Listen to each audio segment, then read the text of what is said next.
Alright guys, iShogi here, and what you're watching today is some 1080 Avalanche gameplay.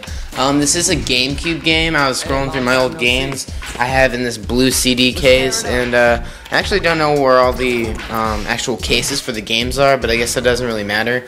I have like 20 Wii games and GameCube games together.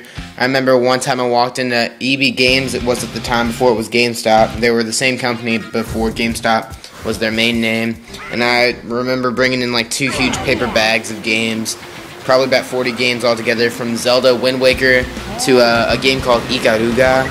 I know I told this story in my Fallout Vegas commentary, but that only got like 20 views in a month. So I ended up selling like 40 games for $30, and later learned that one of the games that I sold, called Ikaruga, was worth $200. And I ended up wanting to play half the games that I sold anyway the next year. But I think that was in like 2nd grade. I was still smart, but I didn't know how smart I was, and I was a real idiot to sell all those games. But I didn't really want to talk too much about the gameplay other than tell a quick story. This was probably my favorite game for about, I don't know, 6 or 7 months. I bought the original one for Nintendo 64. I have it over in my closet. If you go watch my setup video, or my latest setup video in the playlist after I got my PVR, you'll see this little closet that I have some stuff in, and there's a backpack with all my Nintendo 64 stuff, and the system, and I have a bag full of games, and the original Super Smash Brothers is in there, the original 1080 Avalanche is in there, and I'm playing the newer one right now. I think it was 2 months ago's issue of Game Informer. There's a new snowboarding game coming out in 2012. The graphics look real nice, but they were just pictures. And I think right here I'm snowboarding as my favorite. His name's like Ricky White or something. I actually have no idea. Something Snow Lane or something with snow or white in it.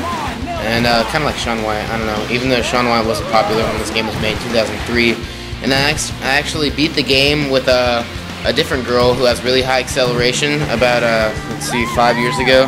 When I sold the game, I deleted all my memory, or I deleted all the memory of this game from my memory card for the GameCube, which I plugged into my Wii, which is plugged into my PVR, which I'm recording with. And I deleted all that, actually had everything unlocked, every single board.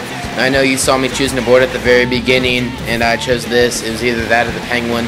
And there are other boards, but those are just like the special boards to choose from. And right now I'm playing on the novice game mode. I actually recorded some gameplay of me playing on the hardest mode.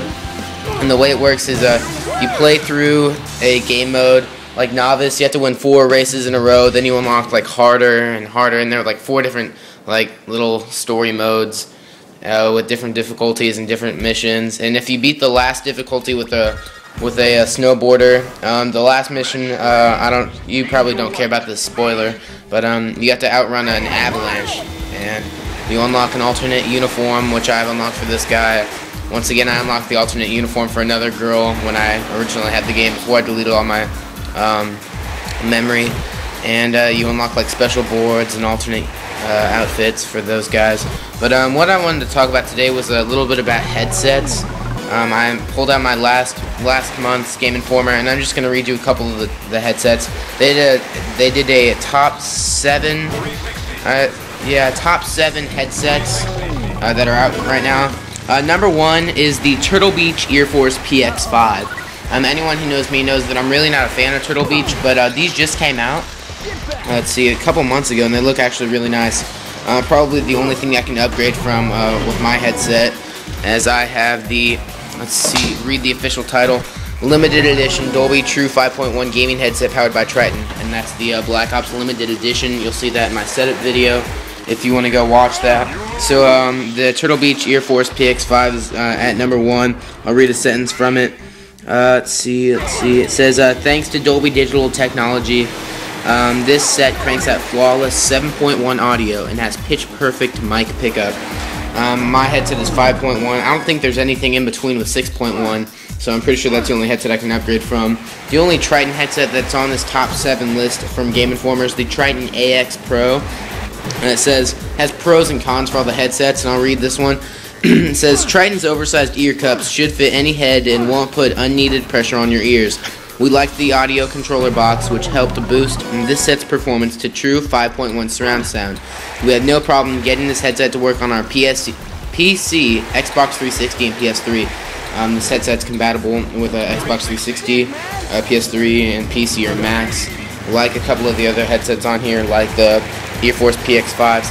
And the cons, some of these are kind of funny because most of the people who work at Game Inform are funny people. It says the removable microphone isn't as adjustable as we'd like, and it comes packaged with enough cords to make NASA jealous. And it says, in parentheses, the audio controller alone requires a separate AC adapter. The unit feels sturdy, but its outer plastic shell makes the unit look cheap. My Triton headset actually looks really cool and fancy because it's the Black Ops version, and the T's on the outside glow with LED lights, which is really pretty. And it does come with a lot of cords, but I don't really mind all that. And the mic is a little weird to mess around with. That's why I went back into my closet that you'll see once again in my setup video. Got the mic from my old headset that's shattered, and put it in there. I swapped out the mics basically. And a couple other titles here on the top 7. The Astro Gaming A40s. Astros I think are the most expensive of any headset. But these ones aren't quite as expensive as the PX5s or the Triton X Pros. Those are $200. The Astros are $200. And that's in the second place. Third place, Creative Sound Blaster Tactic 3D Sigma. I have no idea who they are. And a couple others. Sharp Tooth X Tactic SX. Really not very well known names as Triton and Turtle Beach are. But that's about the end of the gameplay. I had a couple other things I want to talk about, but mostly just related to old GameCube games that you guys probably won't miss hearing. Hopefully you've enjoyed this commentary and the 1080 Avalanche gameplay. This has been iShogi. I'll see you guys later.